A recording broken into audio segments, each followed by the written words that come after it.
заманатчылардың алтын бешігі деп жүрөбүз ысык көлдерде.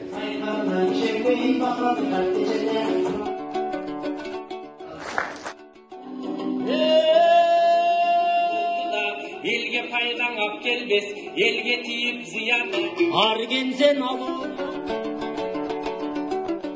Al uақытта кадимки азыр Токтогулдагы